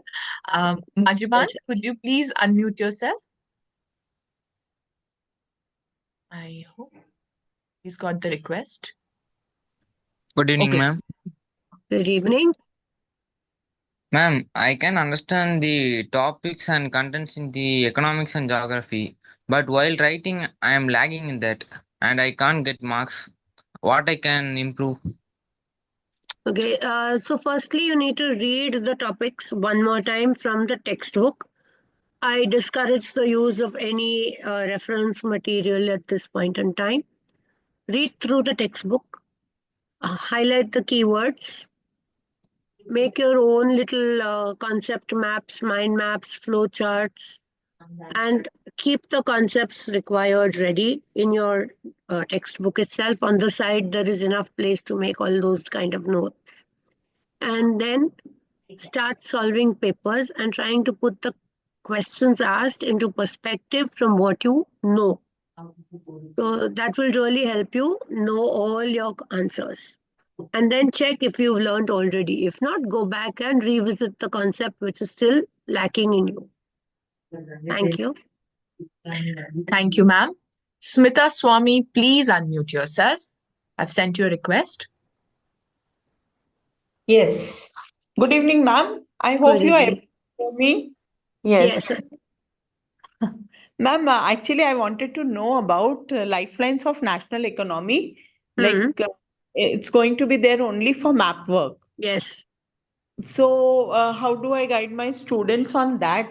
Like, map work, indirect questions can be asked? Both ways, both ways. Direct as well. There are only two maps there. One are the seaports. Yes, So ma'am. there is that one page of those 10 seaports and which port came after which and why. Yes, So you ma'am. can make those one-liners from there. Yes, And then ma'am. those airports are given international airports. So you need to know the new name and the old name. So like we say Meenambakkam in Chennai. We Yes, say Guru Ramdas Ji in Amritsar. Yes. IGI in Delhi. That's how you, Rajiv Gandhi in Hyderabad. That's how you take it forward. Okay, ma'am. Okay, ma'am. Thank you so much. Welcome. Yes, ma'am. Moving on quickly. P. Pooja Sri, please unmute yourself. P. Pooja Sri.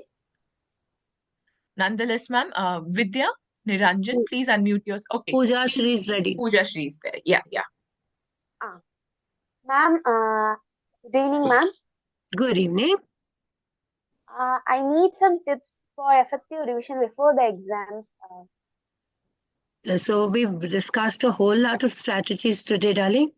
But somehow, if you still need to revise more, I keep saying it time and again, read the textbook, understand the concept, make a flow chart, mind map, Venn diagram, KWL, see, think, wonder, however you wish to make a graphic organizer. Keep those pointers ready, revisit those concepts time and again, and learn to apply them to a variety of questions by solving papers. Paper solving is the key to success.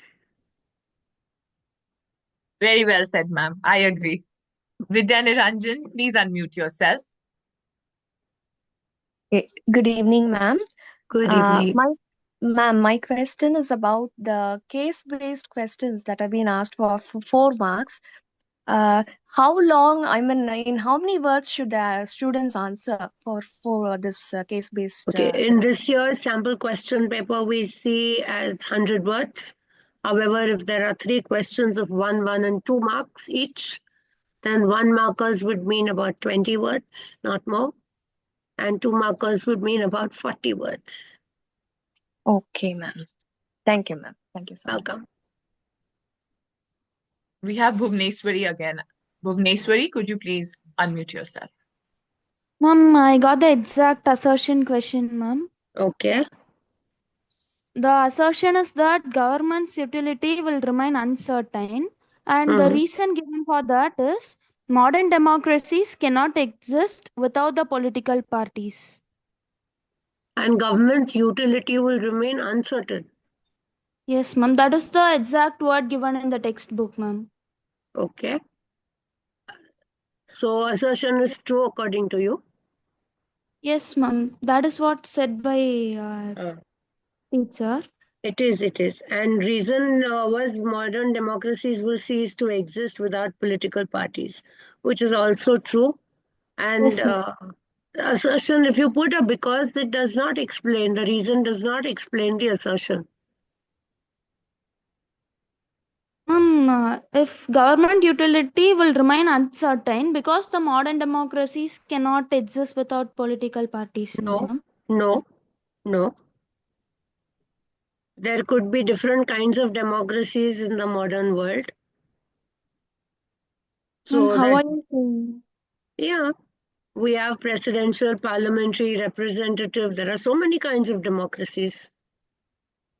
So political parties is one thing, but in that there is also, if you've read the chapter thoroughly, there is one line in the chapter which says political parties have to, or modern democracies, one of the two, there's a sentence there, have to face a test. And then there is and before that, there are two sides of heavy content which the student is expected to write. That goes for about a 120-word answer. So if you read that part of the text well, my child, you will definitely be able to reason this out, that R is not the correct explanation of A. Okay, ma'am. Thank you, ma'am. Welcome. Ms. Zuma, would you please unmute yourself? Send you a request. Yes, ma'am. Thank you, ma'am. Ma'am, in few questions, if a question is asked in 2 marks, we have more than 4 or 5 points. If I write only 2 to 3 points according to the word limit which is given in the question paper, I may miss 2 or 3 key points. Is there any calculations in the marking scheme which gives mark according to the key points written? Yes. In fact, while discussing the sample paper 2, I did mention that unless the question asks you to write 2 points, you should not write 2. You should write the whole answer, because the answer will be assessed as a whole. If the question says write 2 points, the board will accept only 2 points. Okay, ma'am. Thank you, ma'am. And also, can you give us a way to find which is the key point in different topics which shouldn't be missed in the board examination? That would take another full day, I think, in doing the 4 books with you. However, when teaching in school, I'm sure the teacher would have explained what is the most important point in each topic. So those would be your key pointers. Otherwise, you can request Team Extra Mile. We will do a session with you on key points in each chapter. I would love to do it unit-wise. Okay, ma'am. Thank you, ma'am. Welcome. Lohitya, you have unmuted yourself. Please ask your question. Yeah, ma'am. I'm Lohitya Raj. Ma'am, I have a doubt that while writing exams, for several tests that have written pre-board 1, 2, there I have lack in my time management, ma'am. In last 30 hours, 30 minutes only, I am starting to write, going to start that 5-mark questions detail. Why? So how can I manage that? Yeah, so a 1 marker would normally take you 2 minutes, but an MCQ should not take you 2 minutes. So in the first 15 minutes, you should have finished 20 MCQs, ideally. Yes, ma'am. And then 2 minutes per mark.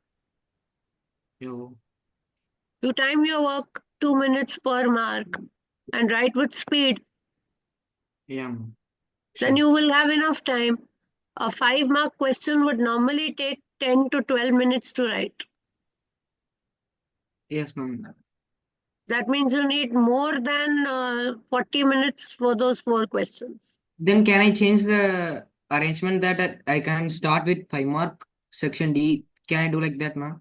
You can, but it is not very advisable, because at the board level, then the evaluator will have to keep shuffling pages and hunting for answers.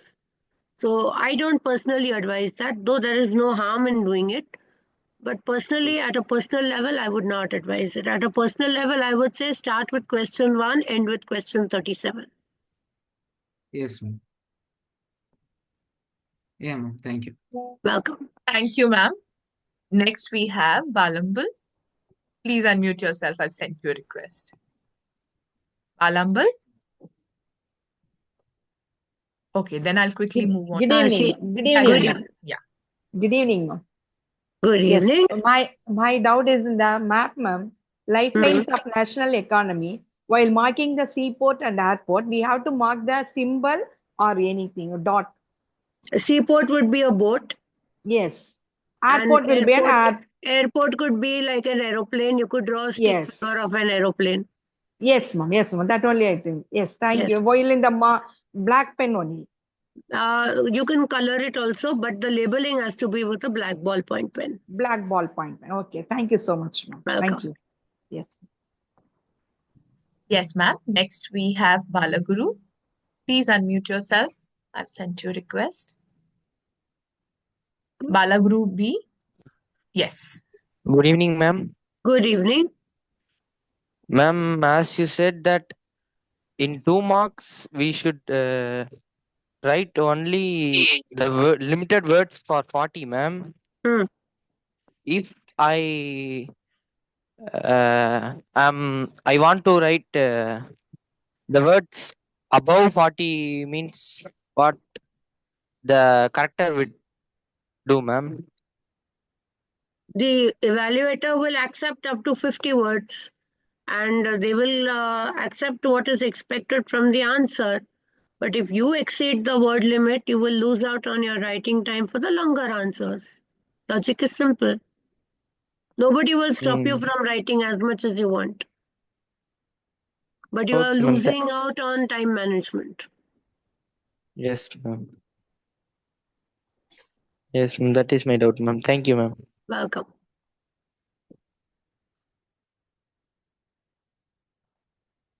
Okay, I can see one Mr. Muthu's hand is Yeah, raised. yeah, yeah. Muthu, could you please unmute? Yes.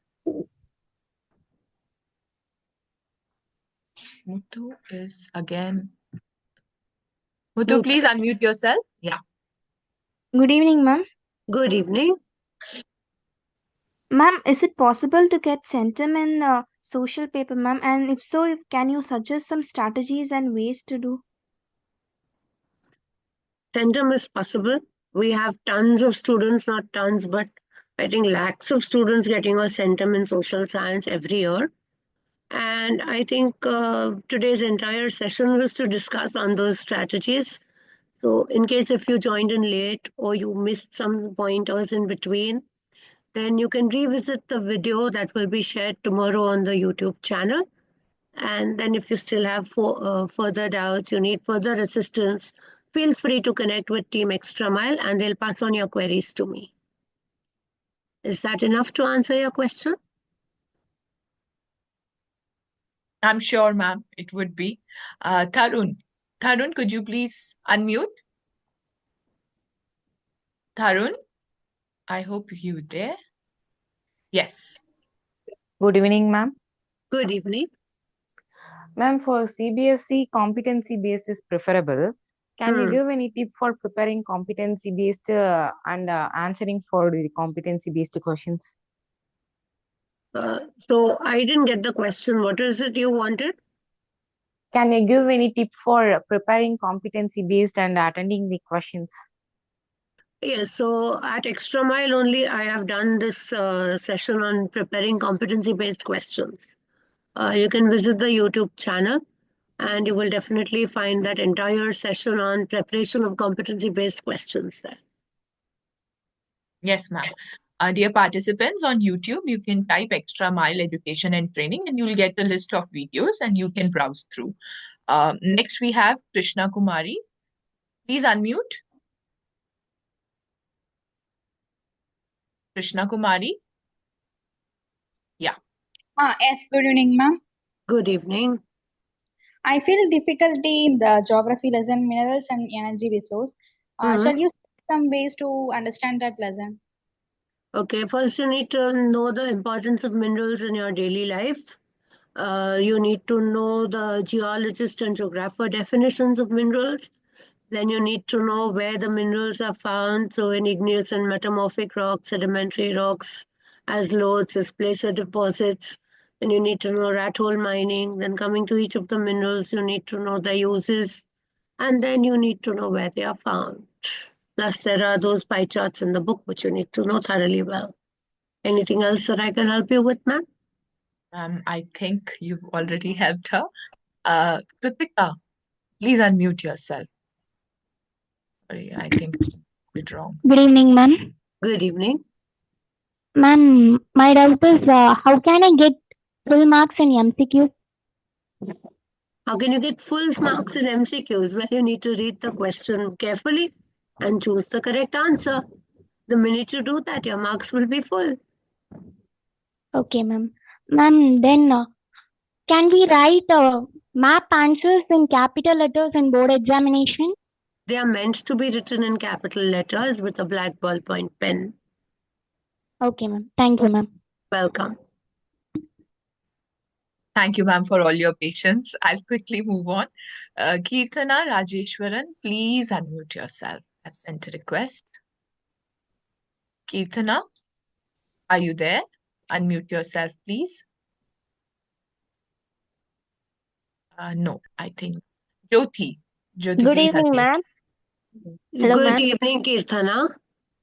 Can we use new terms in the sentence but not as it is in the book? Give me an example. Likewise, Jallianwala Bagh massacre, not as it is in the book by using of new words and new terms, by expressing the same answer. I think she's saying that can we explain it in our own language rather than using the exact language written in the book? See, my child, Jallianwala Bagh, you need to remember the date, 13th April 1919. You need to remember the venue, which is the Jallianwala Bagh Garden in Amritsar, Punjab. You need to know the event, that there was martial law and people were not allowed to go out. They were unaware of this, and people had gone to Jallianwala Bagh. Then you need to know the name of General O. Dyer, and you need to know 1,500 rounds of firing that he did with one gate. You need to understand that there are people lost, innocent people, men, women, and children lost their lives. They jumped into a dry well. There was stampede-like situation. People could not come out. Yeah, that's fine, ma'am. And the entire massacre you would then need to know. And then you would need to know the consequences of the massacre, where people were forced to rub their noses on the floor and do salam to the sahibs, and then Gandhiji starting the non-cooperation movement. Now, in this, there is no technical term used. It is directly in my own words, and it is also absolute textual. So if you know this much, nothing can prevent you from a full score in the Jallianwala Bagh. Okay, ma'am. Thank you. That's what I'm asking. By the formation, I would not write as it is in the book, the formation of my words with the same things you said, ma'am.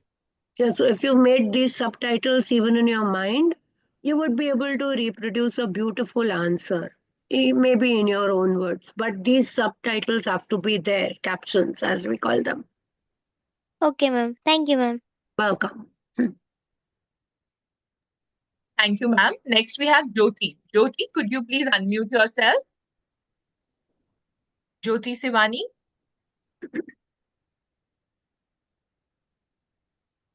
Okay. Next, we have, we don't have a name, but it says Oppo. Okay, Jyoti, are you there? Yes, ma'am. Yeah. Ma'am, good evening. But this year it will be a competency-based questions. So for that, how I have to read, how I have to study for that? Okay. Jyoti, competency-based questions have been coming in the last 3-4 years. And this year, only 50% of your paper, like last year, will be competency-based. Remaining 50% will be direct. Also, competency-based does not mean something with horns on the head. Competency-based is just changing the language to make you apply the knowledge of a particular concept to different situations. So if you know your concepts thoroughly, no matter what the question is, you will get your answers correct. There is no haunting fear of competency-based questions. Does that answer your question? I'm sure it does.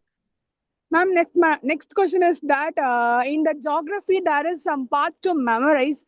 It's any way to easy memorizing? Which part is to be memorized? That agriculture, some agriculture and minerals, manufacturing. Okay, so if you know the soils, I just answered somebody's query where I mentioned when you do chapter 1, you do the soils well, you do the soil map, then you know the states in which the soils are found. That means when you do agriculture, the crops that are covered are the same which are grown in these soil types.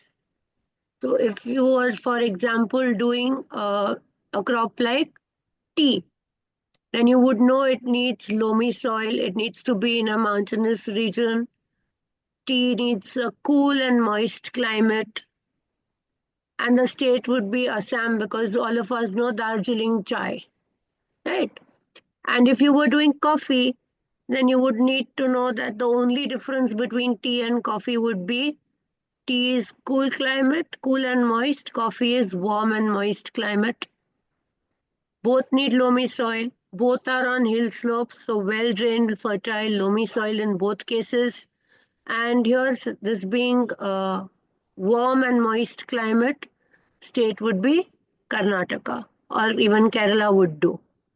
So that is how you would have to remember the thing. For Not that that we don't manufacturing, learn any of it, but you need to learn it only in this way. ma'am, but for manufacturing and minerals, Okay, if you know which mineral is found where, so if you know the places where coal, iron ore are found, then you relate them with industries. Iron and steel is a basic industry or a key industry because its finished products are used as raw materials in other industries. They're not going to ask you how iron ore is smelted into make manufacturing industries. So why is a particular industry set up in a particular region? So if you know the factors for setting up an industry, so why would the jute industry be set up in the Hooghly Basin? Or why would the sugarcane industry be set up, the sugar industry be set up in UP or Maharashtra? okay, ma'am. That is the way you learn it. You just reason out. Don't sit and memorize. If you memorize, it will all go for a toss. Okay, ma'am. Thank you, ma'am.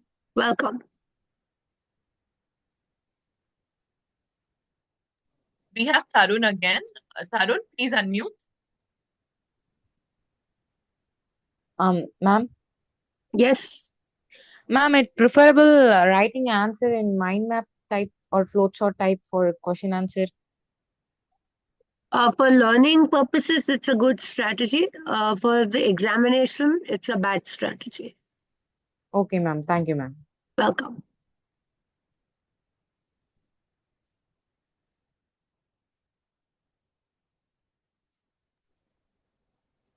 So, Uma, please Uma, unmute yourself. yes. I'm sorry, ma'am, to cut you through. No, it's okay. I was just asking the same person. I'm sorry for disturbing you over and over again. And I actually have in future in globalization, only two chapter was mentioned in the syllabus, and we have two topics before those two topics which is mentioned in the syllabus, and after that we have a whole lesson. What if the question is asked apart from these two topics which is mentioned in the syllabus of CBSE? Have you seen the new NCERT textbook, Uma? Ma'am, I have last year edition which is given by my school. Okay, so go to the NCERT website and download the chapter from the current edition for 24-25 exam. And you will realize that what is given in the chapter is only what is in the curriculum. Nothing else is given in the chapter. And ma'am, also the lifelines of Indian economy, is there a chance that some questions will be asked from the theory part apart from only the map? The map clues can come from the theory. So it's necessary to go through the chapter once. You need to go through at least the seaports and airports. Oh, okay, ma'am. Thank you, ma'am. Welcome. Mukilan S, unmute yourself, please.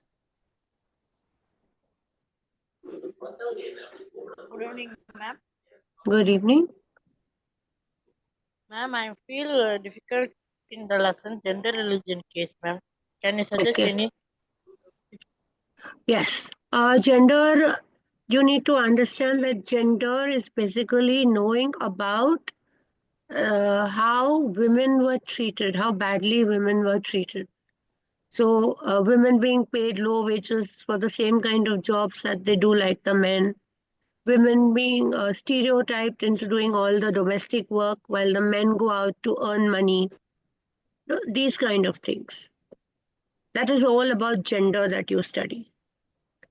Ma'am, I have another question, ma'am. Okay.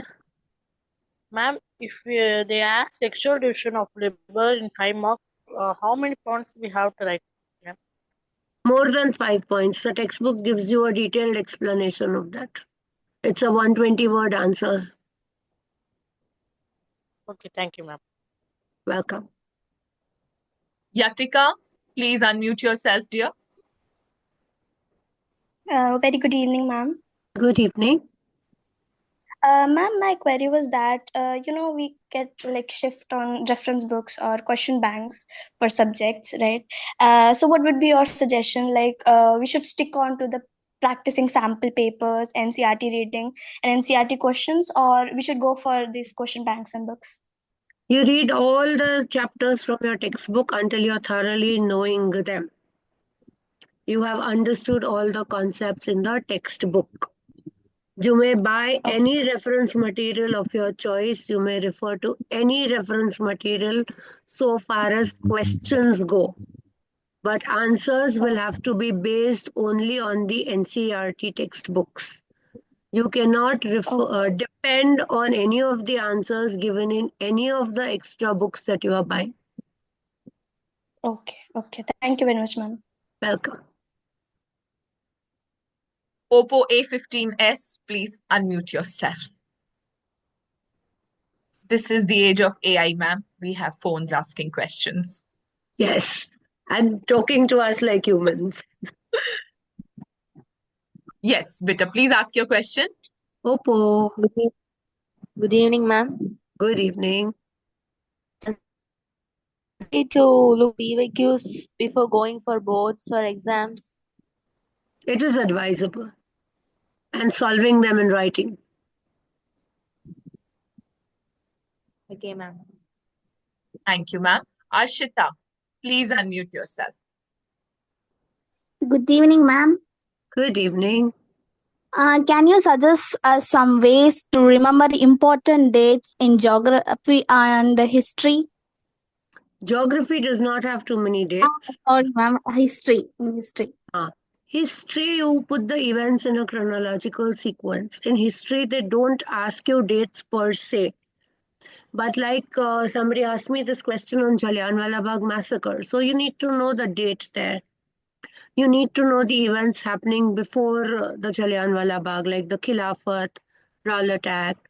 These are important events. So those dates you need to know. You need to know events, the dates of the world wars. You need to know when you come to the Bretton Woods twins, you need to know those important dates. Nationalism in India, all the dates are really important, but only event-wise, not otherwise. So if you know the events with their dates, it will help.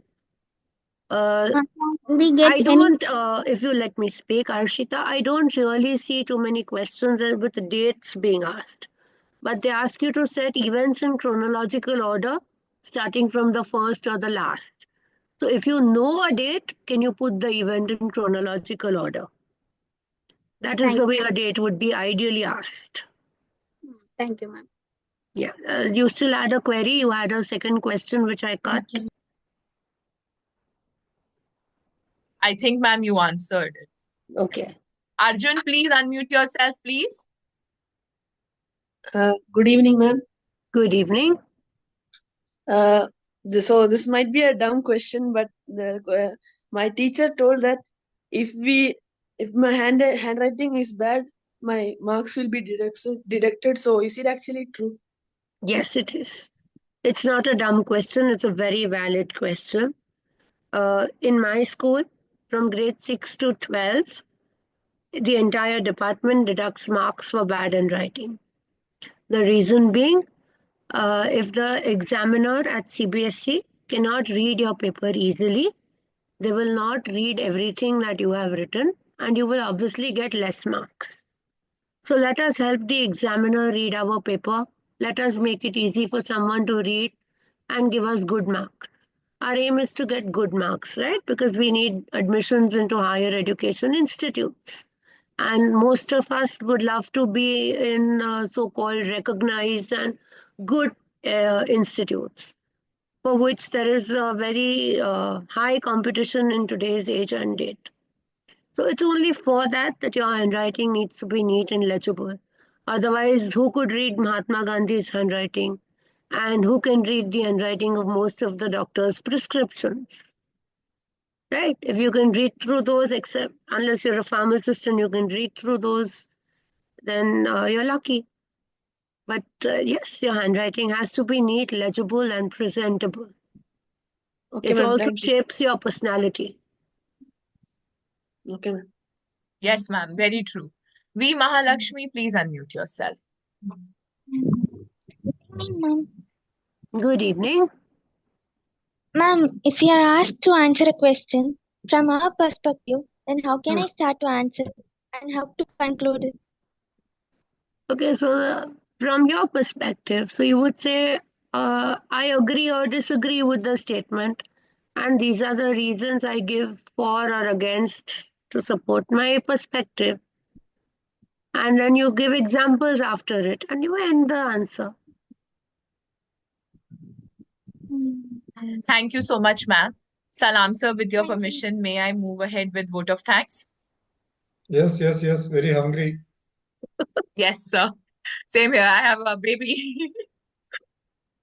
On behalf of everyone present in the meeting, I would like to express my gratefulness for Madam Dwarka Das's insightful session, her patience in answering all the questions, and I'm sure the students have gained valuable insight from this session, ma'am. And me as an English teacher, even I understood the nitty-gritties of social science paper.